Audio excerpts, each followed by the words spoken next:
மூகம் கரோதி வாசாலம் பங்கும் லங்கயதே கிரிம் யத்கிருபா தமகம் வந்தே பரமானந்த மாதவம்.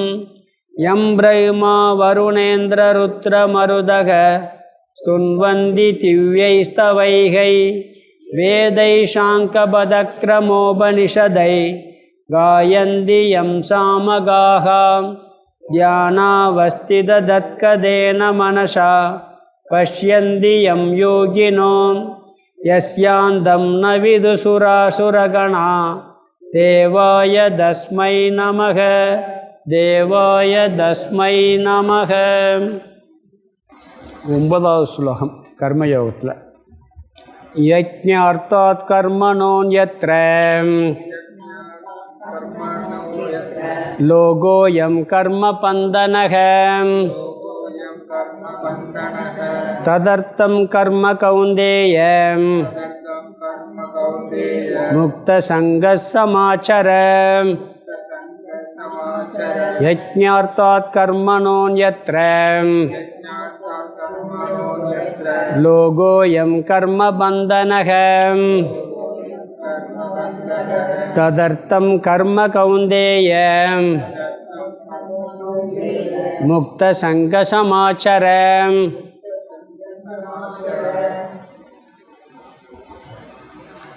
ஸ்ரீமத் பகவத்கீதை 3வது அத்தியாயம் கர்மயோகம் பார்த்துக்கிட்டு இருக்கோம்.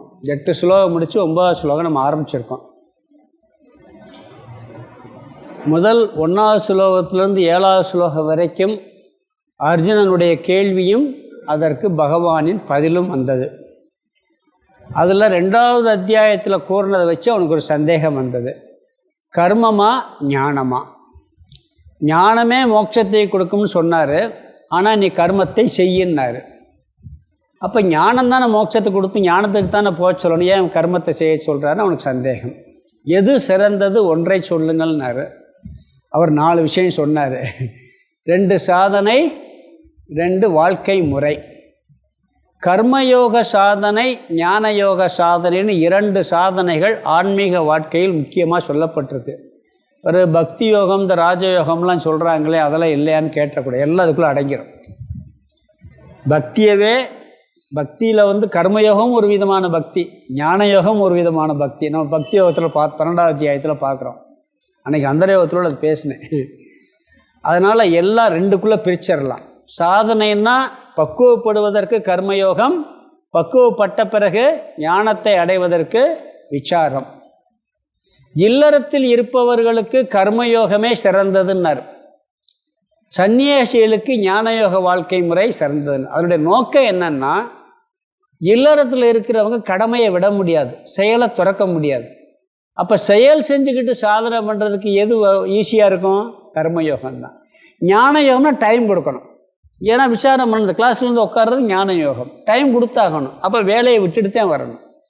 அப்போ சன்னியாசிகளுக்கு வேறு இது கிடையாது. அப்போ அவங்களுக்கு பிரதானம் ஞான யோகம், இல்லறத்தாருக்கு பிரதானம் கர்மயோகம். ஆனால் 2ம் யாராக இருந்தாலும் செஞ்சதே ஆகணும். ஞானம் அடையணும்னா ஒரு சன்னியாசியானாலும் பக்குவமாகிறது வரைக்கும் ஒரு ஆசிரமத்தில் கர்மயோகம் பண்ணணும். பிறகு ஞான யோகம் விசாரம் பண்ணணும். இல்லறத்தில் இருந்தாலும் கர்மயோகத்துக்கு அதிக முக்கியத்துவம் இருக்கும். பிறகு ஞான யோகத்திலையும் ஈடுபட்டாத்த மோட்சத்தை கிடைக்கும் அப்படிங்கிறத சொன்னார். பக்குவம் இல்லாமல் நீங்கள் செயலை துறந்து ஞான யோகத்துக்கு போனீங்கன்னா மனசு கெட்டு போயிடும்னார். செயல் செய்ய வேணாம், நான் போய் ஞான யோகத்தை மட்டும் பார்த்தா போதும், எனக்கு கடமையெல்லாம் தேவையில்லைன்ட்டு போனால் மித்தியாச்சாரன் ஆகிவிடுவாய் அப்படிங்கிற கருத்தும் பார்த்தோம்.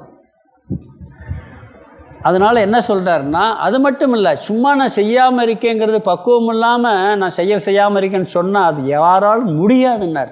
ஒரு கணப்பொழுதேனும் நீ செயல் செய்யாமல் இருக்க முடியாது. அனாத்மாவின் அடிப்படையில் கட்டாயம் செயல் நடந்துக்கிட்டே இருக்கு. அதை முறையாக செய்யணும், அவ்வளவுதான். அப்படி நீ செய்யாமல் போகிறே நினச்சேன்னா நீ பொய்யொழுக்கமுடையவனாக மாறிவிடுவாய் அப்படிங்கிற கருத்து சொன்னார். அதனால் நீ கர்மயோகத்தை செஞ்சேன்னு சொன்னால், இங்கே கர்மயோகத்தை கொண்டு வர்றார். செயல் செய்யாமல் இருக்கக்கூடாது, செயல் செய்யணும். ஆனால் ஞான யோகத்துக்கு மோட்சத்தை கொடுக்கும். அப்போ செயல் செய்யாமல் இருக்கும், ஆனால் செயல் பந்தத்தை கொடுக்கும்னு சொல்லியிருந்தார் ஏற்கனவே. அப்போ செயலும் செய்யணும், செய்யாமல் இருக்கக்கூடாதுன்னா என்ன பண்ணுறதுன்னா அந்த செயலை யோகமாக செய்யினார். அந்த செயலை நீ என்ன பண்ண, கர்மத்தை கர்ம யோகமாக செய். கர்மம்னா செயல்னு அர்த்தம். சம்ஸ்கிருதத்தில் கர்மம், தமிழில் செயல். அந்த கர்மத்தை அந்த செயலை நீ யோகமாக செய்யின்னு சொல்லி கொண்டு வந்து என்ன பண்ணார், அடுத்து 8வது ஸ்லோகத்திலேருந்து கர்மயோகத்தை ஆரம்பித்தார் அவர்.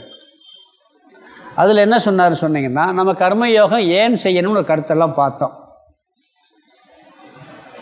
இங்கே ஆக்ஷன், செயல் எப்படி செய்வது அப்படிங்கிற கருத்தை சொன்னார். அடுத்து என்ன பண்ணார், செயல் செய்யும் பொழுது என்ன செயலை செய்வதுன்னு சொல்கிறாரு, எப்படிப்பட்ட செயலை செய்வதுன்ட்டு. அடுத்ததில் அந்த செயலை எந்த பாவனையுடன் செய்வதுன்னு சொல்கிறார். 16வது ஸ்லோகம் வரைக்கும் இந்த கர்மயோக தத்துவத்தை அழகாக விளக்குறார். போன கிளாஸில் 8வது ஸ்லோகம் பார்த்தோம். அந்த செயலை எந்த செயலை செய்யணும், எந்த செயலை செய்யக்கூடாதுன்னு பிரிக்கலாம். பிறகு இந்த செய்கின்ற செயல்லையே விருப்பு வெறுப்பிலிருந்து வரக்கூடிய செயல், பிறகு அறிவினால் கட்டாயம் செய்யக்கூடிய செயல், நம்ம ராகத்வேஷத்தினால் வர்ற செயல் இருக்குது, பிறகு நம்மளுடைய விருப்பு வெறுப்புனால் வெறுத்து ஒன்றை வெதுக்கி போவோம், இல்லை விரும்பி செய்வோம். எல்லா விருப்பு வெறுப்புக்குள்ள செயல் தவறுன்னு சொல்கிறது இல்லை, சில செயல் செய்யக்கூடாது. இந்த செயல்களை முதல்ல இப்படி பிரித்தார். ஒன்றும் எதை செய்யணும் செய்யக்கூடாதுன்ட்டு, பிறகு விருப்பு வெறுப்புனால் செய்கிறது, அறிவுபூர்வமாக செய்கிறதுன்னு பிரித்தோம். இதில் நம்ம செயல்களை சாஸ்திரம் 5ஆக பிரிக்குது. ஒன்று செய்யக்கூடாதது நிஷித்த கர்மம்னு சொல்லிடுது. நிஷித்த கர்மம் செய்யக்கூடாது. இப்போ மது அருந்துதல், திருடுறது, மற்றவங்களுக்கு இடைஞ்சல் பண்ணுறது, துரோகம் பண்ணுறது, இதெல்லாம் நிஷித்த கர்மம், பாபச் செயல். இந்த நிஷித்த கர்மத்தில் வெளியிருந்து கெடுதல் பண்ணுறது மட்டும் இல்லை, ஆன்மீக ரீதியாக கெடுதல் பண்ணுறது கூட இருக்குது. சில ஹோமமெல்லாம் பண்ணி இந்த செய்வனேலாம் சொல்லுவாங்க பார்த்தீங்களா, சில பேரில் அது கூட இருக்குது. பூஜை பண்ணி ஒருத்தனை கெடுதல் பண்ணுறது, திருப்பி அவங்களே பாதிக்காது. அந்த நேரத்துக்கு வேணால் மந்திரவாதிகள் அத்தனை பண்ணுறான். அதெல்லாம் நிஷித்த கர்மம், செய்யவே கூடாத கர்மம்னு பிரித்தார்.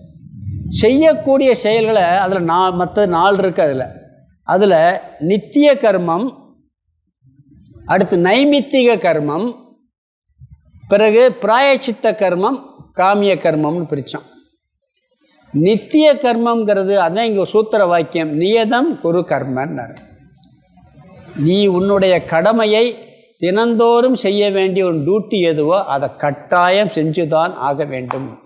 பெர்சனலாக நம்மளுடைய கடமைகள் இருக்குது, உடம்பை பராமரிக்கிற கடமைகள். இதை செய்யாமட்ட உடம்பு என்ன ஆகும், நியதம் குரு கர்ம. பிறகு தனக்குன்னு ஒரு கடமை இருக்கும், ஒவ்வொருத்தருக்கும் ஒரு கடமை இருக்கும்.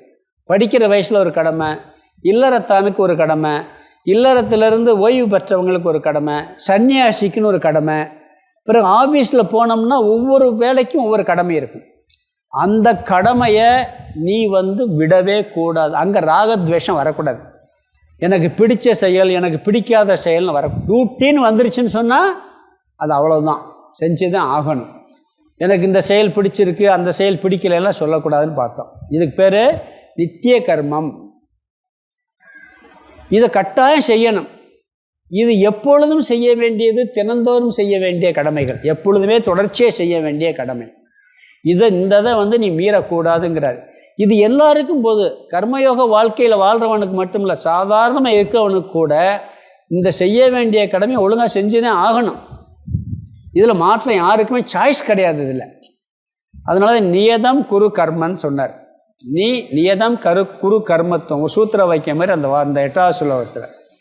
அடுத்தது பிராயச்சித்த கர்மம், நைமித்திக கர்மம். இதுவும் கட்டாயம் செய்யணும். இது தினந்தோறும் செய்கிறதில்ல, ஒரு நிமித்தமாக செய்கிறது. குழந்தை பிறந்தா செய்கிறது, பேர் சூட்டு விழா வைக்கிறோம், திருமணம் முடிக்கிற போது ஒரு கடமைகள், பெற்றோர்கள் முதியவர்களுக்கு செய்ய வேண்டிய கடமை, அந்த இறந்த பிறகு செய்கிற கடமை, இதெல்லாம் ஒரு நிமித்தமாக இதில் இல்லறத்தார்களுக்கு கட்டாயம் உண்டு. கிரகஸ்தராக இருந்தால் அதெல்லாம் செஞ்சதே ஆகணும். இது நைமித்திகம், தினந்தோறும் செய்கிறதில்ல, ஏதாவது ஒரு நிமித்தமாக செய்ய வேண்டிய கடமை, நைமித்திக கர்மம். இது 2க்கு பேர் நியதம் குரு கர்ம. பிறகு பிராயச்சித்த கர்மம், அது செய்யலாமா கூடாதா அப்படின்னா அது தோஷம் இல்லை, ஆனால் குறைச்சிக்கிறணும்னார். பிராயச்சித்த கர்மத்தை நீ குறைச்சிக்கிறணும். ஏன்னா அது விருப்புனால இந்த துன்பமெல்லாம் போகட்டுங்கிறதுக்காக செய்கிறோம். பொதுவாக தாங்கி பழகணும்னார். பிறகு காமிய கர்மம், தர்மமான காமிய கர்மங்களையும் செய்யலாம், கூடாதுன்னு சொல்ல. ஒரு சுகத்தை தரும் பொருளை அடைவதற்காக அது தர்மமாக இருந்தால் அந்த செயலை நீ செய்யலாம், சாஸ்திரம் அனுமதிக்குது. உனக்கு ரொம்ப கஷ்டம் வருது, அந்த கஷ்டத்தை நீக்கிறதுக்காக பிராயச்சித்தம் பண்ணலாம், தப்பு கிடையாது. அந்த பிராயச்சித்தத்திலேயே உன்னுடைய கஷ்டத்தை வேறு விதத்தில் அனுபவிச்சிருவேன். எந்த பிராயச்சித்த கர்மம் தானம்னு ஒன்று இருக்கும். அப்போ தானம் பண்ணும் பொழுது உனக்கு பொருள் விரயமாகுது. நீ வேறு வகையில் போகிற செலவை இங்கே செலவு பண்ணுற. அந்த பிராயச்சத்தில் விரதம்ங்கிற அடிப்படையில் நீ சாப்பிடாமல் இருப்ப, பாத யாத்திரை போவ. இப்படி அந்த கஷ்டத்தவே சுகமாக மாற்றி பிராயச்சித்தமாக மாற்றுறோம். இதுவும் நாளடைவில் குறைச்சிக்கிறணும்னார். காமிய கர்மம் ஒரு சுகத்துக்காக எனக்கு இந்த இன்பம் கட்டாயம் வேணும் அப்படிங்கிறதுக்காக ஸ்பெஷலாக செய்கிறோம் பார்த்தீங்களா, அது ஆரம்பத்தில் இருந்தால் தப்பு இல்லை, பிறகு கொஞ்சம் கொஞ்சமாக அந்த கர்மத்தை குறைச்சிக்கணும்னார். இப்படி பார்த்தோம். அப்போ நியதம் குரு கர்மங்கிறத முக்கியமாக பார்த்தோம். அதில் என்னது, ஃபஸ்ட்டு செய்ய வேண்டிய கடமை தினம் செய்கிறத செய்யணும், அப்பப்போ சில விசேஷமாக சில நிமித்தமாக செய்யணும். பிராயச்சித்தத்தையும் காமிய கர்மத்தையும் குறைச்சிக்கிறணும். நிஷித்த கர்மம் செய்யவே கூடாது அப்படிங்கிற கருத்து நம்ம பார்த்தோம். பிறகு அதில் இன்னொரு வரி வந்தது, நீ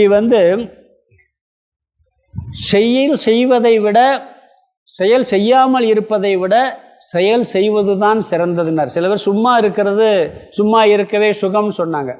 சும்மா இருக்கவே கூடாது. பாட்டுக்கு சிவனேன்னு இருக்கான்னு விட சொல்லுவாங்க. அப்படி இருக்கக்கூடாது. அது சிவன் வேணா இருக்கலாம், ஏன்னா சிவனே அப்படி இருக்கிறது இல்லை. அதுக்கு அர்த்தம் வேற. ஏன்னா மாயை சேர்ந்தாத்தான் அங்கே செயல் வரும். மாயை சக்தி இல்லைன்னு வச்சுங்க, சிவனால் ஒன்றும் செய்ய முடியாது. சினிமா படமே படுத்தி எடுத்திருக்கான். சக்தி சண்டை போட்டு போனோன்னு அவர் உட்காந்துருவார், அழித்தல் காரியமே நின்று போகும். சிவன்ட்டு சக்தி சண்டை போட்டு போன உடனே அதில் 2 தத்துவம் இருக்குது. சிவனுக்கு சக்திக்கும் சண்டை வரும். ஏதோ சக்தி ஒரு படத்தில் இவர் அசுரரெல்லாம் அழிச்சிட்டு வருவார். ஒரு பெருமையாக பேசினோட என்னாகும், சக்தி என்ன நீங்கள் சிவன் போய் பெரிய நான் செஞ்ச காரியத்தை பெருமைப்படுத்தி பேசுகிறீங்களேன்னு சொல்லும். இவர் திருப்பி சொல்லுவார். பிறகு சண்டை சிவன் பெருசா சக்தி பெருசான்னு கோவிச்சிட்டு போயிடும். இவருக்கு ஒன்றும் செய்ய முடியாது. பிறகு எல்லாம் அழித்தல் தொழில் நின்று போச்சு, பூமி பாரமாக போச்சுன்னு எல்லாம் புராண கதையெல்லாம் இருக்குது. அதில் 2 தத்துவம் இருக்குது. சிவனுக்கே தான் செஞ்ச செயல் நினச்ச ஆணவம் வந்தால் அவனுடைய ஆற்றல் போயிடும். இன்னொன்று, சிவன்கிறது பிரம்ம தத்துவம். மாயைங்கிற சக்தி சேர்ந்தாத்தே செயல்பாட்டுக்கே வர முடியும். அதெல்லாம் சிவனேன்னு இருக்கான்னு சொல்லுவாங்க. பார்த்தீங்கன்னா சும்மா இருக்கால எப்படி சொல்லுவாங்க, இந்த வார்த்தையை சொல்கிறாங்க. இங்கே கர்ம யோகத்தில் சிவனேன்னு இருக்கக்கூடாது. செயல் இன்மையை விட செயல் சிறந்தது அப்படிங்கிறார். பிறகு உன்னால் செயல் செய்யாமல் இருந்தால் அட்லீஸ்ட் உடம்பை கூட உன்னால் பாதுகாக்க முடியாது. உடம்பை பாதுகாக்க முடியுமா? நீ சோம்பேறியாக இருந்தேன்னா உடம்பே மோசமாக போயிடும். உடம்பே ஒன்றுக்கும் பிரயோஜனம் இல்லாமல் போயிடும். சுத்தமாக வச்சுக்கிற முடியாது. எல்லாத்துலையும் இருக்கணும். ஒரு துணி முதல் கொண்டு நாம் இருக்கிற இடம் முதல் கொண்டு அதெல்லாம் நீட்டாக வச்சுக்கிட்டு பழகினாத்தான் அது சரியாக வருங்கிறது 8வது ஸ்லோகத்தில் பார்த்தோம். இப்போ நாம் இதெல்லாம் திருப்பி இந்த 8வது ஸ்லோகம் முக்கியமான ஸ்லோகங்களும் ஞாபகப்படுத்திருக்கு. 8, 9, 10 ரொம்ப கர்மயோகத்தில் ஒரு முக்கியமான ஸ்லோகங்கள். இப்போ 9வது ஸ்லோகத்தில் அதை என்ன சொல்கிறாருன்னா, எப்படிப்பட்ட பாவனையுடன் செய்ய வேண்டும். இந்த கர்மயோகத்தில் பார்த்தீங்கன்னா 2வது அத்தியாயத்தில் 2 சூத்திர வாக்கியம் மாதிரி 2 வாக்கியம். அதில் ஒன்று என்ன சொன்னால், சமத்துவம் யோக உச்சியதேன்னாரு. சமத்துவம் யோக உச்சியதே, அதாவது சமத்துவம் கர்மயோகம் என்று சொல்லப்படுகிறது. எப்படின்னா, உனக்கு பிடிக்குதோ பிடிக்கலையோ கடமைன்னு வந்தால் அங்கே சமமாகத்தான் பார்க்கணும். ஒருத்தர் வீட்டிலே ஒருத்தரை பிடிக்கும், அவங்களுக்கு வேண்டிய கடமையை செய்வீங்க. இன்னொருத்தர் பிடிக்காது. 2 குழந்தை இருக்குது, 2 குழந்தையும் ஒன்றா படிக்க வைக்கணும், ஒன்றா பராமரிக்கணும். ஒரு குழந்தை பிடிக்குது, அதை நல்லா கவனிக்கிறது. இன்னொரு குழந்தை பிடிக்கும், தூக்கி போட்டுறது. அங்கே அது 2 குழந்தைய கவனிக்கணும், 2 பேரையும் கவனிக்கணும். அதே மாதிரி மாமனாரையும் கவனிக்கணும், அப்பாவையும் கவனிக்கணும், மாமியாரையும் கவனிக்கணும், அம்மாவையும் பார்க்கணும். எல்லாத்துலேயும் சமபாவனை. அது சமத்துவம் யோக உச்சியதேன்னு சொல்லி 2வது அத்தியாயத்தில் அது ஒரு முக்கியமான வார்த்தை. அடுத்து அதே இதில் கர்மசு கௌசலம், திறமையுடன் செயல்படுவது கர்மயோகம்னு. நீ ஒரு செயலை செஞ்சேன்னு சொன்னால் ஏனோதானெல்லாம் செய்யக்கூடாது. சமையல் பண்ணால் கூட, சாம்பார் வச்சா கூட நல்லா வைக்கணும். என்ன வேலை செஞ்சாலும் அதில் ஒரு ஸ்பெஷாலிட்டி இருக்கணும். அதை திறமையாக நல்லா செஞ்சு பழகணும்னு பின்னாடி அதுவும் வருது. இங்கே என்ன சொல்கிற, நியதம் குரு கர்மன்னார் 8வது அத்தியாயத்தில் 8வது ஸ்லோகத்தில். கடமையை கட்டாயம் செஞ்சு ஆக வேண்டும். நித்திய கர்மா நைமித்திய கர்மம். இங்கே என்ன சொல்கிறாருன்னு சொன்னால் எப்படிப்பட்ட பாவனையுடன் செய்ய வேண்டும். அங்கே ஆக்ஷன் என்னன்னு சொல்லிட்டார், இங்கே ஆட்டிடியூடு என்னன்னு சொல்கிறார். இங்கே 3 விஷயம் பார்த்தோம், ஆரம்பிச்சு விட்டோம் போன வட்டம். அதாவது கடமையை இறைவன் பொருட்டு செய்தல். அந்த இறைவன் பொருட்டு செய்யும்போது, அந்த கடமையை செய்யும்போது பலனில் பற்றி இருக்கக்கூடாது, பலனை பற்றி எதிர்பார்க்கக்கூடாது. பிறகு பற்றற்று செயல் செய்ய வேண்டும்னார், பற்றை துறந்து செயல் செய்தல். அந்த பலனை எதிர்பார்க்காமல்ங்கிறது பற்றற்றுக்கு ஒரே மாதிரி வரும். ஆனால் இறைவன் பொருட்டு செஞ்சாதான் அந்த சிந்தனை வரும். பிறகு திறமையுடன் செயல் செய்தல் கர்மயோகம்னார். இங்கே அந்த திறமையை என்ன சொல்கிறேன், முழு மனதுடன் செய்தல். மனசை வந்து சும்மா அரகர மனசோடு இல்லாமல் முழு மனதுடன் செய்தல் கர்மயோகம் அப்படிங்கிறார். நம்ம இதை ஆரம்பித்தோம். அதாவது கடமைன்னு எடுத்துக்கிட்டீங்கன்னு சொன்னால் ஒவ்வொருத்தரும் ஒரு கடமை இருக்குது. அந்த கடமையை நம்ம எப்படி செய்யணும், இறைவன் பொருட்டு செய்ய வேண்டும். அதுக்கு எப்படிப்பட்ட பாவனை அப்படிங்கிறத பார்க்குறோம். அதாவது முதல்ல எந்த டியூட்டி இப்போ பண்ணாலும் அந்த டியூட்டி நம்மளுடைய வேலை, கடமைங்கிறது வேலை. அதோட பலன் இருக்குது பார்த்தீங்கன்னா நம்ம கையில் கிடையாது. 2வது அத்தியாயத்திலே பார்த்துட்டோம். பலனை எதிர்பார்க்காம நம்மளுடைய கடமையை முதல்ல செஞ்சு பிடிக்கணும். அப்படி எதிர்பார்க்கும் போது சில நேரங்களில் பலன் வருது. அந்த பலன் வரும்பொழுது அது என்ன பாவனை வருதுங்கிறதையும் பார்க்க போகிறோம். அது பின்னாடி வருது. அது இங்கே என்ன சொல்கிறாருன்னு சொன்னால், கடமைனா அதோட முற்றுப்புள்ளி வைத்து என்னுடைய கடமை முடிஞ்சு போச்சு, அதனுடைய பலன் என்னங்கிறது எனக்கு அதை பற்றி கவலை இல்லை அப்படிங்கிற சிந்தனையோடு நாம் செஞ்சோம்னா நிம்மதியாக இருக்கலாம், சந்தோஷமாக இருக்கலாம். எதிர்பார்ப்புன்னு வந்துருச்சுனாலே என்னாகும், அங்கே ப்ராப்ளம் ஆரம்பிச்சிடும். அதாவது ஒருத்தர் வந்து இப்போ சாதாரணமாக சொல்லுவான், ஒருத்தர் வந்து போகிறாரு, பர்ஸ் ஏதோ கீழே விழுந்துருச்சு, பார்த்துட்டு அதை எடுத்து கொடுக்குறது கடமையா இல்லையா? இங்கே கூப்பிட்டு கீழே விழுந்துருச்சு எடுத்துக்கன்னு எடுத்து கொடுக்குறோம். அதோடு அந்த கடமை முடிஞ்சு போச்சு. நம்ம என்ன பண்ணுறோம், அவன் பாட்டு போயிட்டான்னா ஒரு தேங்க்ஸ் கூட சொல்லாமல் போகிறான் பார். அது அவன் வேலை, அது அவனுடைய கடமை. அவன் கடமையை செய்து நம்ம என்ன பண்ண முடியும்? அது அவன் டியூட்டி, நம்ம டியூட்டி கிடையாது. டியூட்டி அண்ட் ரைட்ஸ்ன்னு சொல்லுவாங்க. நம்மளுக்கு டியூட்டியில் மட்டும்தான் அதிகாரம் இருக்குது, ரைட்ஸில் அதிகாரம் கிடையாது, நம்ம கையில் இல்லை. அது அதைத்தான் இங்கே சொல்கிறார். என்ன சொல்கிறாருன்னு சொன்னால்,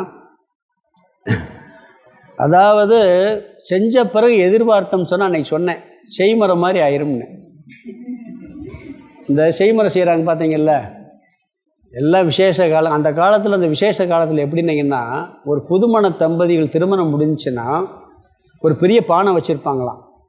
அதில் கையில் கொண்டு போகிறது வந்து யாருக்கும் தெரியக்கூடாதான், அதுக்குள்ளே போட்டு வந்துடணும். போட்டு வந்துட்டால் அதை எடுத்து என்ன பண்ணுவாங்களா, அந்த அவங்களுக்கு நீங்கள் உங்கள் வாழ்க்கையை ஆரம்பிச்சுன்னு கொடுத்துருவாங்களாம்.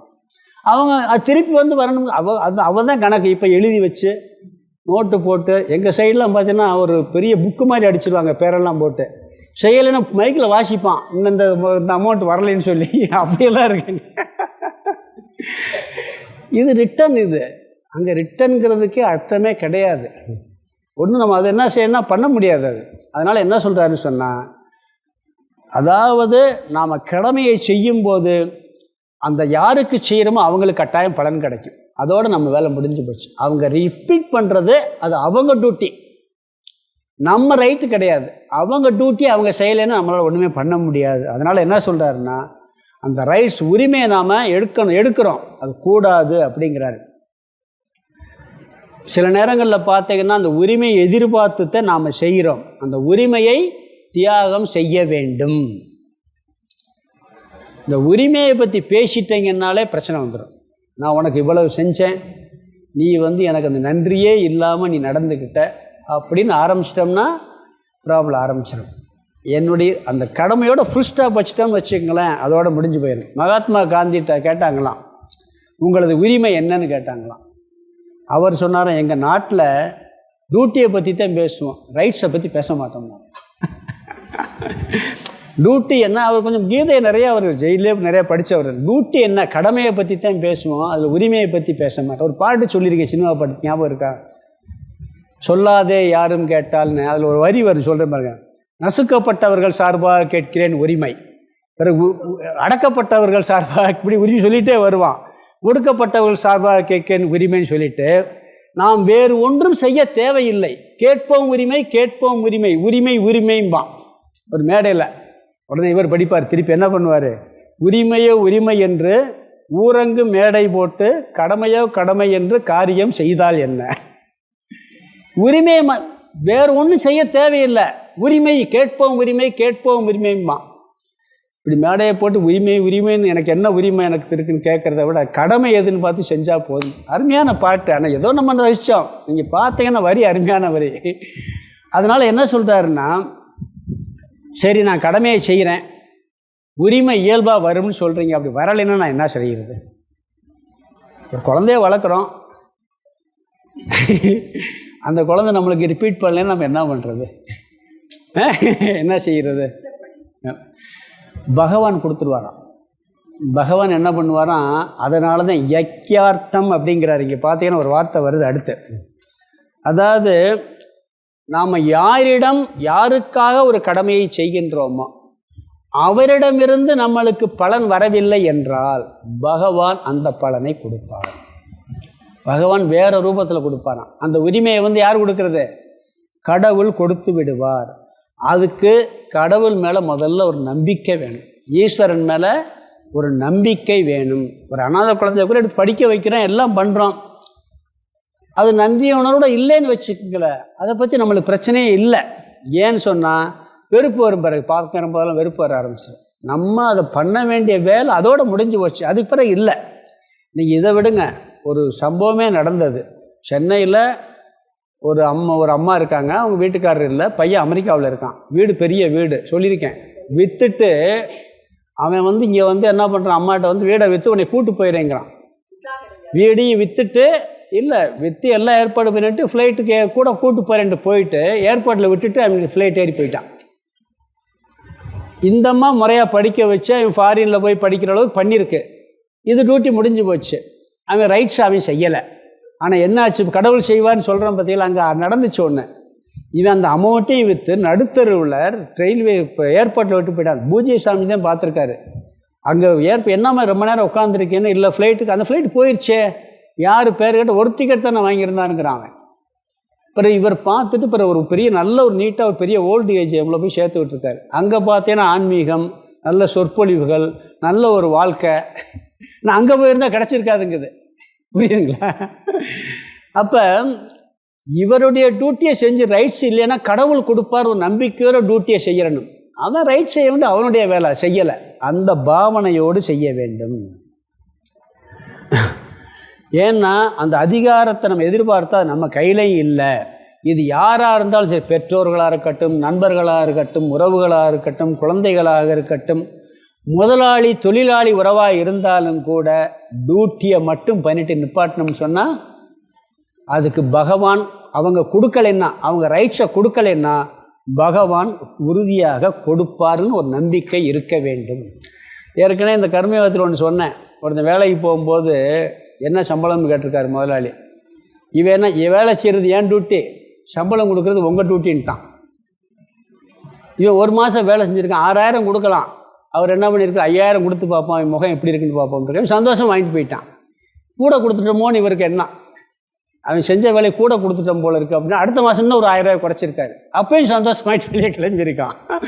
கூப்பிட்டாரான், நீ வேலை செஞ்சது உனக்கு கூடவே கொடுத்துருக்கேன், அப்பயும் குறைச்சி கொடுத்தேன், இப்போ அதை விட குறைச்சி கொடுத்தேன், ஏன்னா சந்தோஷம் வாங்கிட்டு போகிறேன்னா அன்றைக்கே சொல்லிட்டேன். என் வேலை செய்கிறது, சம்பளம் கொடுக்குறது உங்கள் வேலை, உங்கள் வேலையை நீங்கள் சரியாக செய்யலை, அதுக்கு நானாக பொறுப்புனானா. டியூட்டியா இது இவருடைய டியூட்டி, அது அவருடைய டியூட்டி. ஒருவேளை அவர் டியூட்டியை கொடுக்கலைன்னா பகவான் கொடுத்துருவார். நீங்கள் ஒரு இடத்துல நல்லா சின்சியராக ஒர்க் பண்ணி நல்லா வேலை பார்க்குறீங்க, அதற்கு உண்டான பலன் உங்களுக்கு ஒன்றுமே கிடைக்கல, அந்த முதலாளி கொடுக்கல, அந்த இடம் கொடுக்கல, சூழ்நிலை கொடுக்கலைன்னா பகவான் கட்டாயம் வேறு ரூபத்தில் கொடுப்பார். இன்னொன்று ட்ரைனிங் எடுப்பீங்க முதல்லங்க, அதுவே ஒரு பெரிய பலன் தானே. யோசிச்சு பாருங்கள், நல்லா ட்ரைனிங் கிடைக்குமா இல்லையா? நீங்கள் கொடுக்கலேன்னு செஞ்சுக்கிட்டு இருந்தால் நல்லா பழகிறதும் போச்சு, தொழிலை பழகவும் மாட்டீங்க. எல்லா இடத்துலையும் பொருந்தும். இங்கே பகவான் சொல்கிறது ஆன்மீக வாழ்க்கையில் இருக்கவங்களுக்கே கிடையாது, சாதாரண எல்லா மக்களுக்கும் பொதுவான கருத்து இந்த அத்தியாயத்தில் சொல்கிறார். அது மட்டும் இல்லை, உலக சுகத்துக்கே நீ இப்படி பண்ணாத்தையும் கிடைக்குங்கிறார். இந்த அடுத்த சுலோகத்தில் வர உலக சுகமே இதை பண்ணாத்தையும் கிடைக்கும் போகிறார், இல்லாட்டி கிடைக்காதுங்கிறார். அதனால இது ரொம்ப முக்கியமாக. அதனால் என்ன சொல்கிறாருன்னா, முதல் வார்த்தை பார்த்தீங்கன்னா யக்ஞார்த்தாத், இறைவனுக்காக கடமையை செய்யும்போது என் குழந்தைக்காக செய்கிறேன், உறவுக்காக செய்கிறேன், முதலாளிக்காக செய்கிறேன், அந்த சிந்தனை இருக்கட்டும், ஆனால் நோக்கம் எல்லாம் பகவான் பொருட்டு அப்படின்னு சிந்தனை அங்கே மாற்றிட்டாங்கன்னா அங்கே விருப்பு வெறுப்பு வராது. யக்ஞார்த்தாத்துங்கிறார். இங்கே என்ன சொல்கிறாருன்னா, பொதுவாக யக்ஞம்னா யாகம்னு சொல்லி பார்த்துருக்கோம். இங்கே யக்ஞம் சொன்னால் இறைவன் அர்த்தம், ஈஸ்வரன் அர்த்தம். ஒரு இடத்துல யக்ஞோகோ விஷ்ணுகுன்னு இருக்கு, விஷ்ணு தான் யக்ஞம்னே இருக்குது. ஒரு இடத்துல ஒரு மந்திரம் வருது, வேத மந்திரம். அதனால் இந்த இடத்துல அந்தந்த இடத்துல பொருள் மாறு. இங்கே யக்ஞார்த்தாத் அப்படின்னா இறைவன் பொருட்டு நான் என்னுடைய கடமையை செய்கின்றேன். அது எந்த கடமையாக இருக்கட்டும், அது இல்லாமல் நீ வேற கர்மனக அந்யத்திர, வேறு இடத்தில் அந்த எண்ணம் இல்லாமல் நீ செய்கிற எல்லாமே லோகோயம் கர்ம பந்தனகங்கிறார். இந்த உலகம் மற்ற கர்மங்களினால் பந்தப்பட்டுள்ளது. நீ என்ன செஞ்சாலும் இறைவன் பொருட்டு செஞ்சிட்டேன்னு சொன்னால் உன்னை அதை பந்தப்படுத்தாது, உன்னை கட்டுப்படுத்தாது. நீ வேறு நோக்கத்தில் செஞ்சேன்னு சொன்னால் உன்னை பந்தப்படுத்தி சம்சார சக்கரத்தில் மூழ்க துக்கம்தான் கிடைக்கும்ங்கிறார். அதனால் என்ன சொல்கிறாரு, பலனை எதிர்பார்க்காமல் நியதம் கர்ம, நித்திய நைமித்திய கர்மத்தை நீ கட்டாயம் செய்ய வேண்டும். சரி, ஈஸ்வரனுக்காக செய்யணும்னு சொல்கிறீங்க, அவர் கொடுப்பாருங்கிறீங்க. ஈஸ்வரனுக்காக கூட ஏன் செய்யணும்னு சொன்னால், அதாவது நிறைய பாவனை இருக்குது. இங்கே என்ன சொன்னால், கடவுள் மேலே ஒரு நம்பிக்கை ஏற்படும். ஈஸ்வரனுக்காக செய்யும் பொழுது ஒரு நம்பிக்கை ஏற்படும். ஒரு கர்மத்தை கர்ம யோகமாக செய்கிறவனுக்கு பக்தி இல்லாட்டி பண்ண முடியாது. கடவுள் மேலே ஒரு பக்தியும் கட்டாயம் வேண்டும். அவர் ஆட்டி விற்கிறாரு, நான் ஆடுறேன். பஞ்சதிசையில் மாற்றி சொன்னேன், அப்படியே ஆப்போசிட்டாக பேசினேன், அது வேறு விஷயம். இங்கே எப்படி பாவனை இருக்கனா, அவர் மேலே இருந்து அவர் ராஜா, நான் அவர் கீழே தொண்டன் அப்படிங்கிற பாவனையில் செய்யணும். அவர் கடமைகளெல்லாம் வேதத்தின் மூலமாக எது கடமை எது கடமையெல்லாம் வகுத்து வச்சிருக்கிறார். அந்த வார்த்தையை கேட்டுக்கிட்டு நான் செய்வேன்னு சொல்லலாம். பிறகு இன்னொரு பாவனை இருக்குது, நன்றி உணர்வோட கடவுளுக்காக செய்யணும். கடவுளுக்காக ஏன் செய்யணும்னு சொன்னால் நன்றி உணர்வோடு செய்கிறதுன்னு ஒரு பாவனை இருக்குது. அது எப்படின்னு பார்க்கலாம். அதாவது கடவுள் நம்மளுக்கு நாம் எதிர்பார்க்காமையே நாம் விரும்பாமலே நிறைய கொடுத்துருக்காரு. நல்லா யோசித்து பார்த்தீங்கன்னா தெரியும். இந்த உடம்பு எப்படி வந்துச்சு, இந்த உடம்பு சரி, நாம் குழந்தையாக இருக்கும்போது தாயின் மூலமாக காப்பாற்றப்பட்டோம், புரியுதுங்களா? அவங்க எப்படியெல்லாம் கவனிச்சாங்கன்னு இப்போ நம்ம குழந்தைய கவனிக்கும் போது இதே மாதிரி தான் நம்ம அம்மா கவனிச்சிருக்கோம்னு கொஞ்சம் யோசிச்சா என்ன ஆகும், அம்மா மேலே பாசம் வரணும். நாம் நம்ம குழந்தைய கவனிக்கணும், இதே மாதிரி நம்மளை நம்ம அம்மா கவனிச்சிருப்பாங்க அப்படிங்கிற எண்ணம் வந்தாலே தாய் மேலே பாசம் வரும். அது மாதிரி பகவான் என்ன, அப்போ தான் அம்மாவுடைய பெருமை தெரியுது நம்மளுக்கு. அது மாதிரி பகவானுடைய பெருமை தெரியணும், அது நன்றி உணர்வு வரணும்னு சொன்னால் நிறைய விஷயத்தை நாம் பகவான் நம்மளுக்கு நல்லா அமைச்சு கொடுத்துருக்காரு. இந்த நாட்டில் பிறந்ததே ஒரு அமைப்பு தான். சிரியாவில் பிறந்தால் என்ன ஆகும், நிம்மதியாக இருக்க முடியுமா? நான் ஒரு சூழல், ஒரு சந்தர்ப்பம் எல்லாம் யார் அமைச்சு கொடுத்துருக்கேன். இன்றைக்கி நான் கிளாஸ் எடுக்கிறேன்னு சொல்லலாம், இதை அமைச்சு கொடுக்க ஒரு இடம் இருக்குதுன்னு சொல்லலாம். இந்த இடத்துல ஒரு 0 டிகிரி குளிர் அடிச்சுன்னு என்ன பண்ணுவீங்க, உட்கார முடியுமா? இல்லை காற்றும் புயல் அடிச்சு மழை பெஞ்சுன்னா கூட கிளாஸ் எடுக்க முடியாது. அப்போ இதெல்லாம் யாருடைய இது, இறைவன் எடுத்தது தான். அப்போ இறைவனுடைய திட்டம் இல்லாமல் நாம் எதுவுமே செய்ய முடியாதுங்கும் போது அவர் மேலே ஒரு நன்றி உணர்வு வரும். என்னதான் நாம் முயற்சி பண்ணாலும் பகவான் இல்லாட்டி செய்ய முடியாது அப்படிங்கிற அறிவு வந்துச்சுன்னா நான் ஒவ்வொரு செயலும் பகவான் பொறுத்து செய்கின்றேன், அவர் இல்லாமல் எனக்கு எல்லா சூழ்நிலையும் அமைச்சு கொடுத்துருக்கிறாரு அப்படிங்கிற நன்றி உணர்வோடு இறைவன் பொருட்டு நாம் செஞ்சோம்னு சொன்னால் அதுக்கு பேர் யக்ஞார்த்தம் கர்ம. உன்னுடைய கடமையே செய்யணும், பலனை எதிர்பார்க்காமல் செய்யணும், அதோட முற்றுப்புள்ளி வச்சிடணும். அது எப்படி முற்றுப்புள்ளி வைக்க முடியும்னா இது இறைவன் பொருட்டு செய்கின்றேன். அப்போ இறைவன் பொருட்டு ஏன் செய்யணும்னா, இறைவன் இல்லாட்டி செய்ய முடியாது. அவருடைய அனுகிரகம் இல்லாட்டி எல்லாம் அமைச்சு கொடுத்துருக்கிறார். அந்த நன்றி உணர்வு இருந்துன்னு சொன்னால் அந்த இறைவன் பொருட்டு செய்கின்றேங்கிற எண்ணமும் வரும். அதனால் நம்ம என்ன பண்ணுவோம், அந்த சிந்தனை வரும் பொழுது நம்ம டியூட்டியை செய்யும் பொழுது அந்த டியூட்டிக்கு உண்டான ரைட்ஸை அவங்க கொடுக்கலைன்னா அது அவங்க டியூட்டி. பகவான் என்ன பண்ண, அந்த ரைட்ஸை அவர் கொடுத்துருவார். முதல்ல அந்த நம்பிக்கை வேண்டும் அப்படிங்கிறார். எல்லாம் இப்படிப்பட்ட மனம், இப்படிப்பட்ட உடம்பு எல்லாம் கொடுத்தது யாது? கடவுளுடைய கிஃப்ட்டு. வைத்தியக்கார ஆஸ்பத்திரியில் போய் பார்த்தா தெரியும், நம்மளுக்கு நல்ல மனசை கொடுத்துட்டாருப்பா, அந்த மனசு மாதிரி இல்லை அப்படின்னு நினப்போம். எப்படிப்பட்ட மனசு இருக்காங்க போய் பார்த்தீங்கன்னா அவங்க மனசெல்லாம் எப்படி இருக்குன்னு தெரியும். நாம் இந்த அளவுக்கு இந்த மனசு எப்படி கிடச்சிச்சு, நம்மளுக்கு பகவான் கொடுத்துருக்கிறாரு அப்படிங்கிற பாவனையோட நாம் செய்ய வேண்டும். அதாவது எப்பயுமே நம்ம கொடுத்துருக்கிறதையும் நினச்சி பார்க்கணும். நினச்சி பார்த்தேன், ராமகிருஷ்ணன் கூட சொல்லுவார் ஒரு இடத்துல, ஒருத்தன் நீ பகவானை கூப்பிட எல்லாம் ஹெல்ப் பண்ணுவார்னாராம். ஒரு வண்டி ஓட்டிட்டு போனால் சக்கரை மாட்டிக்கிடுச்சு. பகவானே ஒருத்தர் ஆள் இல்லை, நீங்கள் தூக்கி விடு நானா, வரவே இல்லையா. இன்னும் பகவான் கூப்பிட்டா தூக்கி விடுவார்னு சொன்னாங்க, வரமாட்டேறாரே நானா. பிறகு என்ன பண்ணா, இவன் பிற ஒருத்தர் ஒன்றும் முடியல, இவனா தூக்கி முயற்சி பண்ணிட்டு பகவானே நான் உடனே பக்கத்தில் நின்றுட்டாரான். இவ்வளவு நேரம் கத்துனேன், நீங்கள் வரல, ஒரே கூப்பிட்டுன்னு வந்துட்டேங்கன்னாரான். உனக்கு உடம்பை கொடுத்துருக்கல, கையை கொடுத்துருக்கல, காலை கொடுத்து, இதை முயற்சி பண்ணியா நீயே, முயற்சி பண்ணிவிட்டு என்னை கூப்பிட்ருக்கானே அப்படின்னாரு. அது மாதிரி பகவான் எல்லா சூழலையும் நம்மளுக்கு கொடுத்துருக்கிறாரு. அந்த நன்றி உணர்வோடு இருந்தால், அவர் செய்வாங்கிற நம்பிக்கையோடு இருந்தால் என்ன செய்வோம்னு சொன்னால், இறைவன் பொருட்டு நாம் செயல்களை செய்கின்றோம் என்ற பாவனையுடன் செய்ய வேண்டும். நாம் செய்ய வேண்டியது நம்மளுடைய கடமை, அதற்கு திருப்பி செய்ய வேண்டியது அவர்களுடைய கடமை. அவர்கள் திருப்பி செய்யவில்லை என்றால் நம்மளால் ஒன்றுமே பண்ண முடியாது, எதிர்பார்த்தாலும் கிடைக்காது. ஒருவேளை செய்யலைன்னா வட்டியோடு சேர்த்து பகவான் கொடுத்துருவார். எப்படி கொடுத்துருவார்? வேறு ரூபத்தில் கொடுத்து. எங்கேயாவது நான் பார்த்து ஒரு சாமி சொன்னார், ஒரு சாமிகிட்ட சர்வீஸ் பண்ணுறார், நல்லா சர்வீஸ் பண்ணுறார். அவர்கிட்ட ஒரு ஞானம் கூட அவரால் பெற முடியல. அவருக்கு அவ்வளோ ஞானமும் இல்லை, ஆனால் நல்ல தபஸ்வி, சர்வீஸ் பண்ணுறார். ஆனால் இன்னொரு சாமிகிட்ட சேர்றாரு, அவருக்கு ஒரு சர்வீஸே பண்ணலை, ஆனால் எல்லா ஞானமும் அவர்கிட்ட கிடச்சிருச்சு. புரியுதுங்களா? அப்போ எங்கேயோ செய்கிறாரு, அந்த சர்வீஸுக்கு அவருக்கு பலன் அங்கே கிடைக்கல. இன்னொரு இடத்துல ஒரு சர்வீஸ் பண்ணலை, ஆனால் எல்லா ஞானத்தையும் இன்னொரு சாமி என்ன பண்ணிட்டாரு, இவரை கொடுத்துட்டார். அது மாதிரி அமையுங்கிறார் பகவான், நான் கொடுப்பேன். அதனால் இறைவன் பொருட்டு என் பொருட்டு நீ கடமையை செய். இது இல்லாமல் நீ செஞ்சேன்னு சொன்னால் நீயே பந்தப்பட்டு விடுவாய். உண்மைதானே? எதிர்பார்த்துக்கிட்டே இருந்து எவ்வளோ கஷ்டமாக இருக்குது, செய்யலைன்னா அதை நினச்சி கவலைப்பட்டு அழுது, யார் இவ்வளவு பண்ணுனேன், என் நன்றி கொண்டாருக்கும் மொய்வின்தான் மொய்வில்லை செய்நொன்றி கொன்ற மகருக்குன்னு அந்த குரலையும் சொல்லி என்ன வருத்தப்பட்டுருவோம் உட்காந்து. அது அவருக்கு, நம்மளுக்கு இல்லை. இது யாருக்கு? அந்த டியூட்டியை செய்யாமல் இருக்காரு பாருங்க, ரைட்ஸ் கொடுக்காம, அவருக்கு தான் அந்த குரல், நம்மளுக்கு கிடையாது, செஞ்சவங்களுக்கு கிடையாது. அதை அவர் படித்து பார்த்து செய்யணும். அவர் செய்யாட்டி போகிறார், நம்மளுக்கு என்ன இருக்குது, நம்ம டியூட்டியை நம்ம ஒழுங்காக செஞ்சிட்டோம் அப்படின்னு சொல்லி நாம் கடமையை செய்ய வேண்டும்.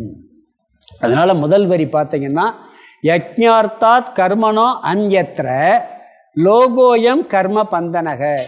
இறைவனுக்காக செய்கின்ற செயலை தவிர வேறு செயல்களால் இந்த உலகமானது பந்தப்பட்டிருக்கிறது, துயரப்படுகிறது, சம்சார சக்கரத்தில் உழல்கிறது. உன்னுடைய கடமையை செய்ய வேண்டும், அதை பலனை எதிர்பார்க்காமல் செய்ய வேண்டும். அப்படி செய்ய வேண்டுமென்றால் இறைவன் மீது நம்பிக்கை வைத்து சிந்தனை இறைவன் பொருட்டு செய்கின்றேன் என்ற நம்பிக்கையுடன் நீ செய்தாய், ஆனால் அந்த பலன் அவர் வேறு ரூபத்தில் கொடுத்துருவார். அப்படி இல்லைன்னு சொன்னால் நீ துக்கம்தான் படுவேங்கிறார், பந்தப்படுவாய் அப்படிங்கிறார். பொதுவாக விருப்பு வெறுப்புங்கிற பந்தம் வரும் நம்மளுக்கு. பிறகு பாப புண்ணியமும் சேரும். நீங்கள் இந்த எண்ணம் இல்லாமல் செஞ்சால் பாபமும் வரும், புண்ணியமும் வரும். புண்ணியமும் பந்தத்தை கொடுக்கும். சாஸ்திர ரீதியாக பாபம் மட்டும் பந்தம் இல்லை, புண்ணியம் என்ன பண்ணா, புண்ணியம் என்ன பண்ண, சுகத்தை கொடுத்து பந்தத்தை கொடுக்கும். நல்ல சுகத்தை கொடுத்து அதுலேயே மூழ்கி அடிச்சிடும். பாவம் துக்கத்தை கொடுத்து சம்சாரத்தை கொடுக்கும், இது புண்ணியத்தை கொடுத்து துக்கத்தை கொடுக்கும். அதனால் என்ன சொல்கிறாருன்னா, நம்ம வேதாந்தப்படி பாப புண்ணியமே பந்தப்படுத்தும். இது இரும்பு விலங்கு, அது பொன் விலங்கு. 2 விலங்கு தான். இரும்பு சங்கிலியில் கட்டினான்னா தங்கச்சங்கிலியில் கட்டினான்னா 2 கையில் கட்டி போட்டாச்சு, அவ்வளோதான். இந்த சில நாடுகளில் தூக்கு தண்டனை கொடுப்பாங்க, கழுத்தை வெட்டுவான். கவர்மெண்ட்டில் அரச பரம்பரையில் இறந்தால் தங்க கத்தியில் வெட்டுவானான். அவன் தப்பு பண்ணால் இவனை இரும்பு கத்தியில் வெட்டுவாங்களாம், அவனை தங்க கத்தியில் வெட்டு. எந்த கத்தியில் வெட்டினான்னா சாக போகிறான். இதில் இருந்த பாபமும் பந்தப்படுத்தும். புண்ணிய காரியமாக இருந்தால் கூட இந்த செயல் இல்லாமல் செஞ்சால் உனக்கு சுகத்தை கொடுத்து பந்தப்படுத்திடும் அப்படிங்கிறார். மற்ற உலகத்தில் பந்தப்படுத்தும் இப்படி செய்யாத கர்மம் அப்படிங்கிறார். அதனால் அடுத்த வார்த்தை 2வது வரியில் ததர்த்தம் கர்ம கவுந்தேய. அதனால் கர்மத்தை அர்ஜுனா ஈஸ்வரனுக்காக கர்மத்தை முக்த சங்க சமாச்சர. இங்கே 2 வார்த்தை அருமையான வார்த்தை சொல்கிறார். முக்த சங்க சமாச்சரக. சமாச்சரகன்னா நன்கு செய்வாயாக, முக்த சங்ககன்னா பற்றில்லாமல் செய்வாயாக. முதல் வார்த்தை யஜ்ஞார்த்தம், ஈஸ்வரனுக்காக கடமையை செய்தல். பிறகு முக்த சங்கக, பற்றை துறந்து செய்ய வேண்டும். பிறகு முழு ஈடுபாட்டுடன் செய்ய வேண்டும். முதல் கருத்தை பார்த்தாச்சு. இங்கே அதாவது பலனை எதிர்பார்க்காமல் ஈஸ்வரனுக்காக செய்து முதல் பார்க்கிறோம். 2வது பாவனை முக்த சங்கக, பற்றை துறந்து. கடமையிலும் பற்றி இருக்கக்கூடாது, கடமையின் பலனிலும் பற்றி இருக்கக்கூடாது.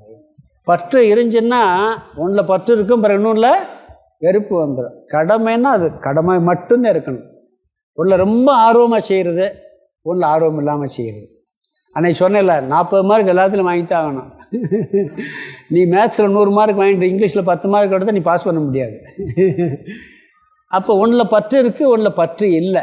அதனால் பற்றை துறைந்து கடமை என்ற எண்ணத்தோடு செய்வது, அங்கே பற்றே இருக்கக்கூடாதுங்கிறார். நித்திய கடமையை பகவானுக்காக செய்கிறோம் என்று நினச்சிக்கிட்டு செஞ்சணும். பிறகு இன்னொரு பலன் இருக்குது. இந்த கடமையை நீ பலனை எதிர்பார்க்காமல் நீ பண்ணேன்னு சொன்னால் இன்னொரு பலன் கிடைக்குமா? டியூட்டியை செய்கிறீங்கல்ல, இந்த டியூட்டியை செய்யும் பொழுது எந்த கடமையை நான் செய்கிறேன், பகவானுக்காக செய்கிறேன்னு கூட நினைக்காம ஏதோ நீ கடமையை செய்கிறேன்னு செஞ்சுக்கிட்டே இருக்க, பகவானுக்கு கூட நினைக்கலை அப்படின்னா அதுக்கு ஒரு பிரயோஜனம் இருக்கான். டியூட்டியை கரெக்டாக செஞ்சுட்டேன், சொர்க்கலோகம் கிடைக்கும். இங்கே ஒன்றும் கிடைக்காட்டாலும் சொர்க்கலோகம் கிடைக்குமா? இறந்த பிறகு சொர்க்கலோகம் கிடைக்குமா? நித்திய கர்மத்துக்கு நம்ம பலன் சொல்லலை, நம்ம ரெகுலராக செய்கிற டியூட்டிக்கு பலன் சொல்லலை. ஆனால் ஜெய்மினி மகரிஷி எழுதியிருக்கார் பூர்வமீமாம்சை, எந்த ஒரு செயலும் பலன் கொடுக்காமல் இருக்காது. ஒரு செயல் இருந்தால் அது கட்டாய பலன் இருக்கும். அப்போ இங்கே பலன் கிடைக்கலைன்னா அவர் சொல்கிறார், என்ன சொல்கிறாருன்னா சொர்க்கம் கிடைக்குங்கிறார். நித்திய நைமித்திய கர்மத்தின் பலன் சொர்க்கம் அப்படிங்கிறார். நம்மளுக்கு அந்த பலனை வேணாம், எனக்கு அதுலேயும் பற்று இருக்கக்கூடாது, சொர்க்கத்துலேயும் எனக்கு பற்று இல்லை, இது டியூட்டி ஃபுல் ஸ்டாப். அது இப்போ என்ன நடக்குதோ அது என் கையில் கிடையாது. இல்லை சொர்க்கம் கிடைக்கும் நினச்சிட்டு செஞ்சிடக்கூடாது. டியூட்டிங்கிற எண்ணத்தை தவிர வேறு எந்த எண்ணம் வரக்கூடாது. பகவான் பொருட்டு செய்கிறோங்கிறத மட்டும் பார்க்கணும் அப்படிங்கிறார். பிறகு இனியொரு கருத்து இருக்குது. அதாவது இந்த விருப்பு வெறுப்பு இருக்கக்கூடாதுங்கிறதுக்காக பற்று இல்லாமல் செய்கிறார். ஒரு 20 பையன் இருக்கான், அவன் வீட்டில் இருக்கான். ஒரு உதாரணம் சொல்கிறேன், ஏன் இந்த பற்று இல்லாமல் செய்கிறோம்னு சொன்னால், அவனுக்கு ஒரு டியூட்டி கொடுக்குறீங்க நீங்கள். ஒரு கெஸ்ட்டு வந்திருக்காரு, அப்போ இன்றைக்கி அவரை கூப்பிட்டு ஒரு புது படம் ரிலீஸ் ஆகிருக்கு, நீ துணைச்சி சினிமாவுக்கு போயிட்டு வா அப்படின்னு என்ன பண்ணுவான்? ஒரே குஷி. நம்ம பெர்மிஷன் கேட்டாலே அம்மா அப்பா தராது, இன்றைக்கி அவங்களே கூப்பிட்டு நம்ம சினிமாவுக்கு போய் சொல்லிட்டாங்கன்ட்டு. தாத்தாவுக்கு உடம்பு முடியலை, ஆஸ்பத்திரி கூப்பிட்டு போனால் என்ன சொல்லுவான்? மூக்கால அழுவான். அதுவும் டியூட்டி தான். இது என்ன அப்பா சொல்லிட்டார், 2 கடமை சொல்லியிருக்கார். ஒரு கடமையில் இவனுக்கு பற்று வந்துடுது, ஒரு கடமையில் வெறுப்பு வந்துடுது. அதனால் நீ என்ன செய்யணும், டியூட்டின்னு வந்தாச்சுன்னா 2ஐயும் சமமாக பற்று இல்லாமல் ஒரு கடமையை சந்தோஷமாக செய்கிறது, ஒரு கடமையை வெறுப்பாக செய்கிறது. பிறகு 3வது கருத்து சமாச்சரக, பலனிலும் பற்றி இருக்கக்கூடாதுன்னு பார்த்துட்டோம், செயலிலும் பற்றி இருக்கு. இந்த செயலில் பற்று, இன்னொரு செயலில் பற்றின்மை. ஒரு செயலில் முழு ஈடுபாடு, ஒரு செயல் ஈடுபாடு. அதனால் என்ன சொல்கிற அடுத்த வார்த்தை சமாச்சரக, முழு ஈடுபாட்டுடன் நன்கு செய்ய வேண்டும்ங்கிறார். எப்படி செய்யணும்? முழு ஈடுபாட்டுடன். கவர்மெண்ட் ஸ்டாஃபில் வேலை செய்கிற மாதிரி செய்யக்கூடாதுங்கிறார். கவர்மெண்ட் ஆஃபீஸில் நிறையா அப்படித்தேங்கிறாங்க. போனால் சம்பளம் கொண்டாந்து ஆனால் வந்துடும், ஆனால் ப்ரைவேட் கம்பெனியில் அப்படி முடியாது, சொந்த பிஸ்னஸ்லேயும் முடியாது.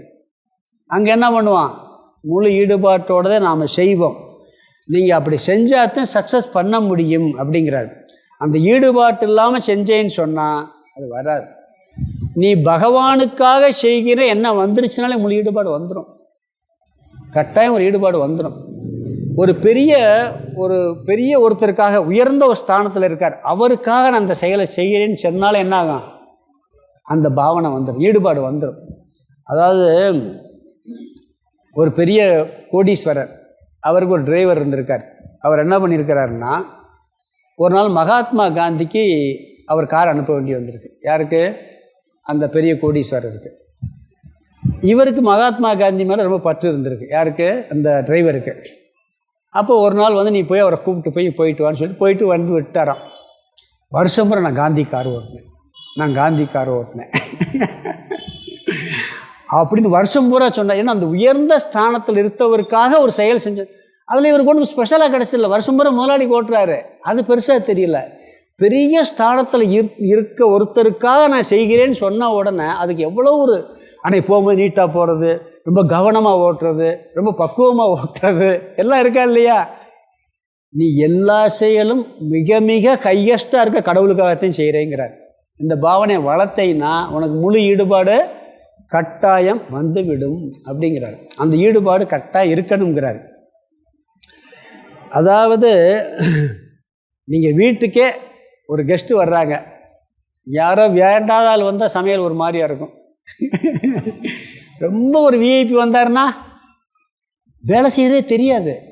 அந்த சமையல் ஒரு அம்மா சொன்னாங்க, என்ன சொல்லுவாங்கன்னா, அதாவது வாரம் ஒரு நாள் வந்து சாமிக்கு சாப்பாடு கொண்டு போவாங்க சென்னையில்.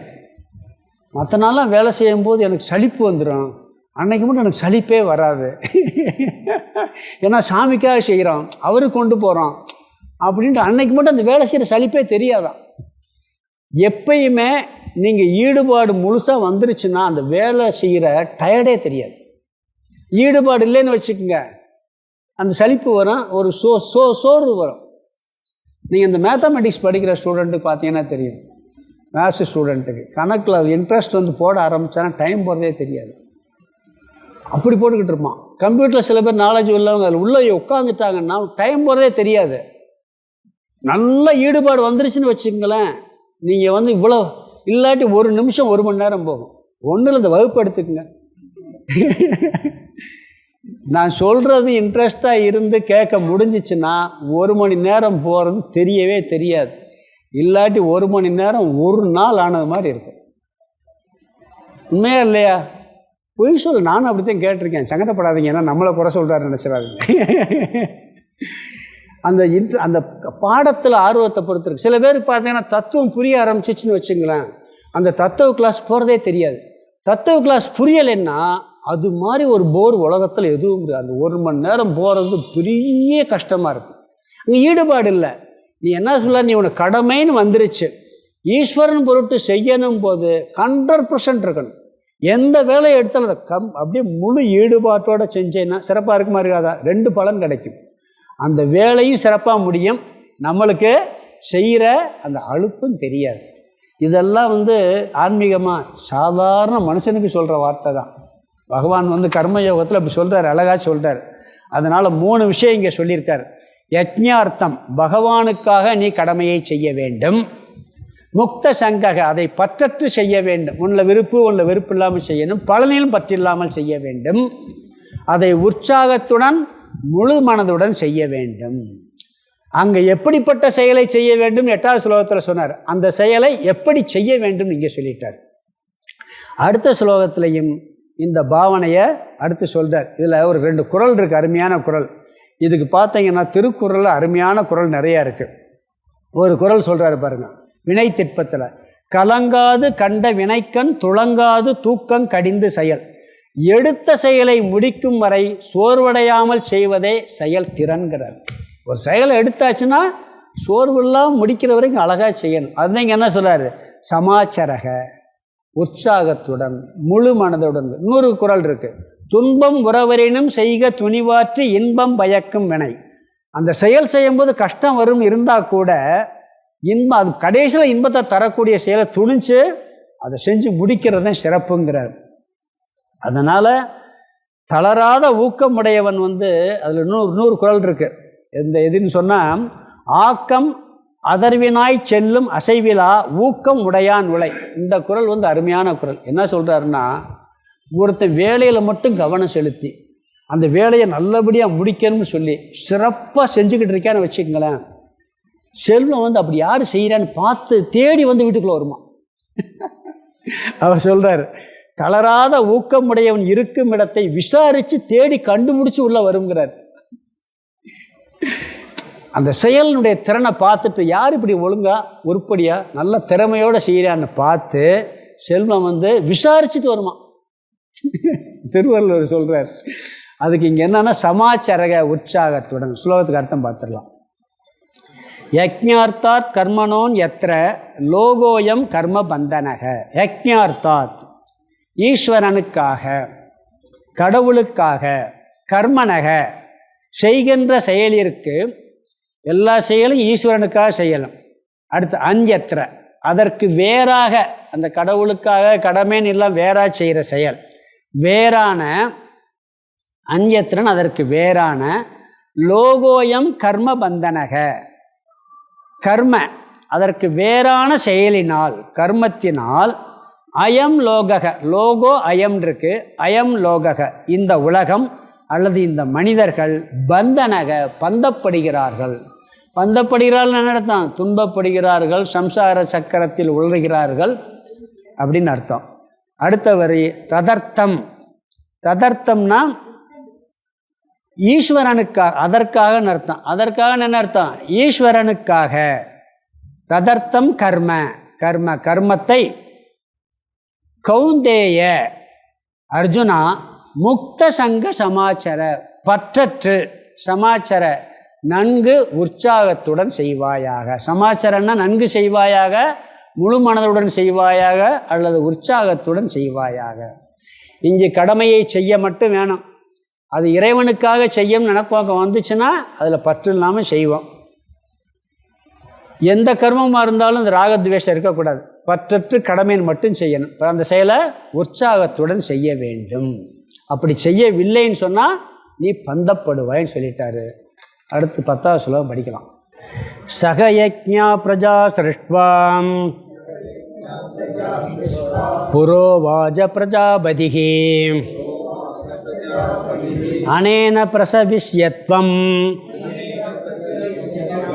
ஏச ஓஸ்த்விஷ்ட காமதுக். சகயஜ்ஞா பிரஜா சிருஷ்ட்வாம் புரோவாஜ பிரஜாபதிஹி அனேன பிரசவிஷ்யத்வம் ஏச ஓத்விஷ்ட காமதுக்.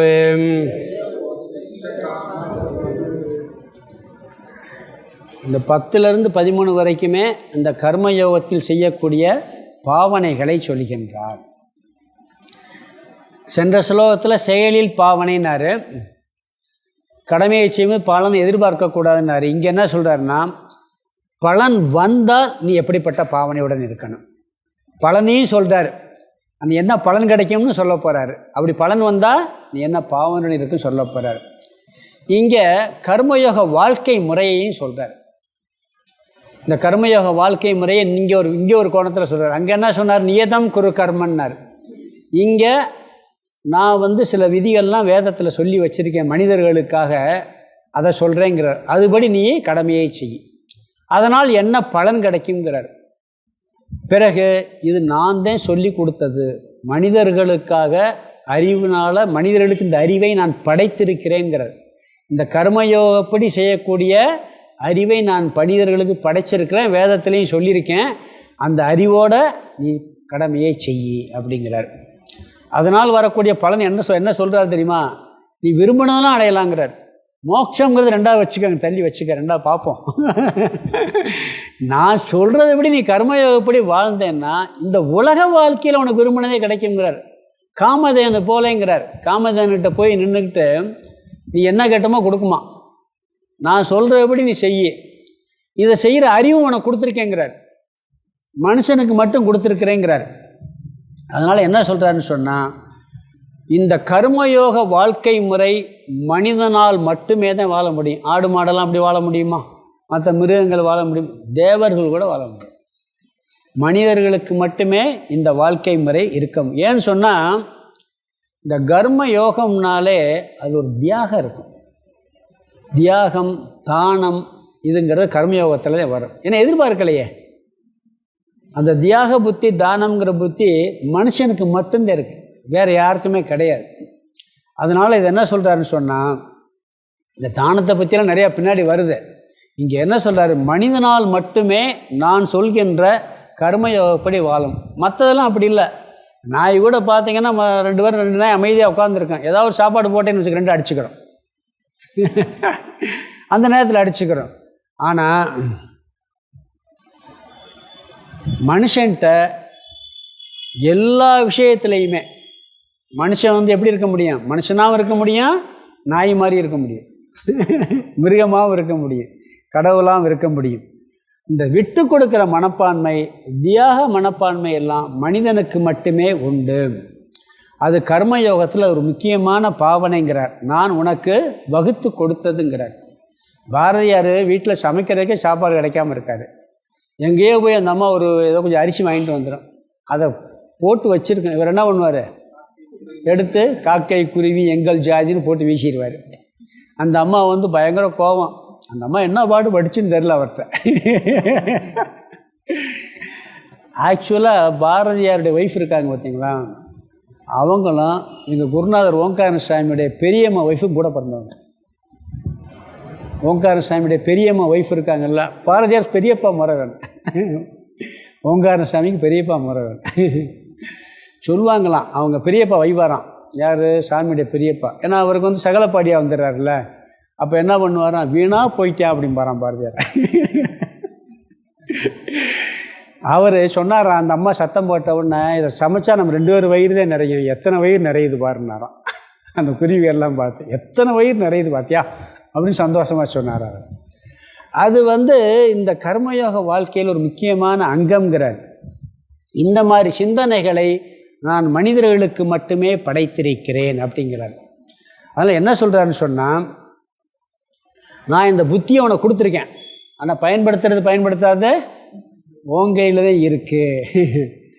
நாய்க்கு நன்றியோடு இருக்குன்னு பகவான் அந்த புத்தியை அதுக்கு அவ்வளவுதான், அது நன்றியோடு தான் இருக்கும். புரியுதுங்களா? அதுக்கு வேறு விஷயம் தெரியாது. அப்படி தான் படைச்சிருக்காரு. நம்மளை என்ன பண்ணியிருக்கோம், எல்லா சுபாவம் இருந்த மாதிரி படைச்சிட்டார் நம்மளுக்கு. ஞானிக்கு அறிவுனால நம்ம நன்றியோடு நடந்துக்கிறோங்கிற அறிவெல்லாம் கிடையாது. அது படைப்பே எப்படி, அந்த சுபாவம், அதுக்கு அந்த சுபாவத்தோடய படைச்சிட்டாரு. அவருக்கு இப்படி நன்றியோடு நடந்துக்கணும். நம்ம அப்படி இல்லை, நன்றிங்கிற அறிவோடு நீ இருக்கணுங்கிற புத்தியை கொடுத்துருக்காரு. அந்த புத்தியினால் நம்ம நன்றியோடு இருப்பான். நாய்க்கு அப்படி இல்லை, அது இயல்பாக நன்றியோடு இருக்குது. இன்னொன்று, நாய்க்கு ஒரு கெட்ட குணம் இருக்குது. நாய் நன்றி உடையதானே, நாயின் திட்டினா ஏன் கோபம் வருது? இப்போ நாய் நன்றி உடையதானே, ஆனால் யாருக்காவது நாயின் திட்டினா கோபம் ஏன் வருது? நாய்க்கு இன்னொரு கெட்ட குணம் இருக்குது, வாயில் கக்குனதை திருப்பி சாப்பிடும். இன்னொன்று, தான் இனத்தை ஒத்துக்கிறாரு, தான் இனத்தை கூட ஒத்துக்கிறாரு. அதனால் நாயை திட்டுறாங்க பார்த்தீங்களா, அது ஒன்று தான் அதுக்கு நல்ல குணம் இருக்குது, மற்றதெல்லாம் இருக்குது. அதனால் என்ன, ஒவ்வொரு மிருகத்துக்கும் ஒரு குணம் இருக்குது. ஆனால் மனுஷன் எல்லா குணத்தோடையும் படைச்சிட்டார். எல்லா மிருகத்துக்குள்ள குணமும், நல்ல குணமும் இருக்குது, கெட்ட குணமும் இருக்குது. மனிதன் கர்ம யோகப்படியும் வாழலாம், கர்மப்படியும் வாழலாம், பந்தமும் படலாம், பந்தத்திலிருந்து விடுபடவும் செய்யலாம். இங்கே ஒரு வார்த்தை சொல்கிறாரு, சக யக்ஞாகா. இங்கே ஒரு யக்ஞான்னு ஒரு வார்த்தை வருது, அங்கே இறைவன்கிற வார்த்தை சொன்னார். இங்கே யக்ஞாகான்னு சொன்னால் கர்மயோக வாழ்க்கை முறை. ஒரு யக்ஞம் சொல்லியிருக்கார், 5 விதமான யக்ஞத்தை பகவான் வேதத்தில் சொல்லியிருக்கார். சக யக்ஞம், அந்த வாழ்க்கை நான் வகுத்து கொடுத்ததுங்கிறார். அது என்னங்கிறத இந்த விரிவாக சொல்ல நாம் அதை பார்க்க போகிறோம். 5 விதமான வாழ்க்கை யக்ஞம், 5 விதமான கடமைகள் நான் சொல்லியிருக்கேன். அது வேதத்திலே சொல்லியிருக்கேன், நான் வகுத்து கொடுத்தது, அதுபடி நீயே வாழணும். அப்படி மனிதர்களை அந்த அறிவை புரிந்து கொண்டு செயல் செய்யும்படி படைத்திருக்கேன்ட்டார். பிரஜா சிருஷ்டுவா, மனிதர்களை படைத்து. யார்? பிரஜாபதி. பிரஜாபதி இந்த கர்மயோகப்படி வாழக்கூடிய அறிவை மனுஷனுக்கு மட்டும் கொடுத்து படைச்சிருக்காராம். அதனால் நீ அந்த அறிவு உன்கிட்ட இருக்குது, அதை பயன்படுத்தி, நான் அந்த அறிவை உனக்கு கொடுத்துருக்கேன், அதை பயன்படுத்துகிற அறிவை கொடுத்துருக்குறேன். ஆனால் பயன்படுத்துறது யார் கையில் இருக்குது? நம்ம கையில் இருக்குது. நீ அதை பயன்படுத்தி இந்த வாழ்க்கையை வாழ்ந்தேன்னா உனக்கு என்ன பலன் கிடைக்குன்னு சொல்ல போகிறார். ஒரு சினிமா பாட்டு ஒன்று இருக்குது, சினிமா பாட்டு நிறையா சொல்கிறேன். மனிதன் என்பவன் தெய்வமாகலாம். அந்த பாட்டு பார்த்துருக்கீங்களா? நல்ல வரி பாருங்க. வாரி வாரி வழங்கும் போது வள்ளலாகலாம், வாழை போல தன்னை தந்து தியாகியாகலாம், உருகியோடு மெழுகு போல ஒளியை வீசலாம், ஊருக்கென்று வாழ்ந்த நெஞ்சம் சிலைகளாகலாம், உறவுக்கென்று வளர்ந்த உள்ளம் மலர்களாகலாம், யாருக்கென்று அழுத போதும் தலைவனாகலாம். மனுஷன் எல்லாமே மாற முடியும். மிருகமாக மாற முடியும், தெய்வமாக மாறலாம், வள்ளலாக மாறலாம், தலைவனாக மாறலாம், என்ன வேணாலும் ஆக முடியும். இந்த அறிவை நான் கொடுத்துள்ளேன். இந்த அறிவுடன் மனிதர்களை பிரஜாபதி படைத்துள்ளாருங்கிறார். பிரஜாபதி சிருஷ்டி செஞ்சிருக்கார். யார்? சதுர்முக பிரம்மா அப்படிங்கிறார். இங்கே யாகம், யஜ்ஞம்னால யாகம்னு பேர். யஜ்ஞம்னு என்ன அர்த்தம்? யாகம்னு பேர். இங்கே 5 விதமான யஜ்ஞத்தை சொல்கிறார். அதாவது சகயஜ்ஞா அப்படிங்கிறார். அது என்ன யஜ்ஞம்னு சொன்னால் பேரை சொல்கிறேன், விளக்கத்தில் நம்ம அடுத்த வகுப்பில் பார்த்துக்கலாம். தேவ யஜ்ஞம், பித்ரு யஜ்ஞம், ரிஷி யஜ்ஞம், மனுஷ யஜ்ஞம், பூத யஜ்ஞம். இது தினந்தோறும் நம்மளால் செய்யக்கூடிய கடமைகள். இதை கட்டாயம் செய்ய முடியும், செய்யலாம். இந்த செய்யக்கூடிய அறிவோடு நான் படைத்திருக்கின்றேன். இப்படி செஞ்சைன்னா நீ உலகத்தில் விரும்பியதை அடையலாம்ங்கிறார். மோட்சத்தை ரெண்டாக வச்சு, மோட்சத்தையும் விரும்பினா மோட்சத்தை அடைஞ்சிடலாம். நீ உலக சுகத்தை அடையணும்னா கூட இந்த 5 விதமான யஜ்ஞம், யாகம், இது ஒரு பிராயச்சித்த கர்மம் மாதிரி தான் ஆக்சுவலாக பார்த்தா. யஜ்ஞம்னா யாகம் பண்ணால் என்ன பண்ணுறோம்? பிராயச்சித்தம் பண்ணுறோம். இந்த 5 விதமான கடமைகள் நான் சொல்லியிருக்கிறேன். ஒன்று கடவுள் வழிபாடு, ரெண்டாவது தேவ யஜ்ஞம், இன்னொன்று பித்ரு யஜ்ஞம், முன்னோர்களையே நம்ம போற்றி வழிபடுதல், நம்மளுடைய முன்னோர்களுக்கு மரியாதை செலுத்துறது, இருந்தால் அவங்கள பாதுகாத்துக்கிறது. ரிஷி யஜ்ஞம், இந்த மாதிரி நூல்களை படிக்கிறது, இதெல்லாம் ரிஷி யஜ்ஞம் தான். இப்போ கிளாஸ் எடுக்கிறமே இதெல்லாம் ரிஷி யஜ்ஞம். பிறகு மனுஷ யஜ்ஞம், மனிதர்களுக்கு உதவுதல். பிறகு மற்ற உயிரினங்களுக்கு உதவுதல், இது பூத யஜ்ஞம். இது அன்றாடம் நீங்கள் என்னமோ பெருசாக தெரியும், நாம் செஞ்சுக்கிட்டே இருக்கோம். இப்போ இதை செஞ்சுக்கிட்டே இருக்கோம் எல்லாருமே. அதை இன்னும் கொஞ்சம் இதை தெரிஞ்சுக்கிட்டோம்னா நல்லா செய்யலாம். அது என்ன சொல்ல போகிறாரு? இதில் 5ஐயும் சொல்லி இதெல்லாம் செஞ்சால் இந்த அறிவோடு செய்கிறதுக்கு உனக்கு புத்தி இருக்குது. மற்ற மிருகம் செய்யாது, யாராலையும் செய்ய முடியாது, மனுஷனால் மட்டும்தான் செய்ய முடியும். ஏன்னா அவனுக்கு அந்த அறிவை கொடுத்துருக்கேன். இதுபடி செஞ்சால் உனக்கு இது உன்னை உயரச் செய்யும். இதுவே காமதேனுவாகட்டும்ங்கிறார். நீ விரும்பிய பலனை கொடுக்கக்கூடிய காமதேனு மாதிரி கற்பக விருஷத்துக்கு கீழே உட்காந்தோம்னா கேட்டால் தான் கொடுக்குமா. அப்படி இந்த மாதிரி நீ வாழ்ந்தேன்னா உலக விஷயங்களே நீயே சந்தோஷமாக விரும்பியதை அடையலாம். பிறகு மோட்ச சித்த சுத்தி பெற்று ஞானத்தையும் அடையலாம்னு சொல்லி இந்த 5 யஜ்ஞம் இதை நம்ம அடுத்த வகுப்பில் பார்க்கலாம். ஓம் பூர்ணமத பூர்ணமிதம் பூர்ணாத் பூர்ணமுதச்யதே பூர்ணஸ்ய பூர்ணமாதாய பூர்ணமேவாவசிஷ்யதே. ஓம் சாந்தி சாந்தி சாந்தி. ஹரி ஓம் ஆதிகுருநாத சுவாமிக்கு ஜெய்.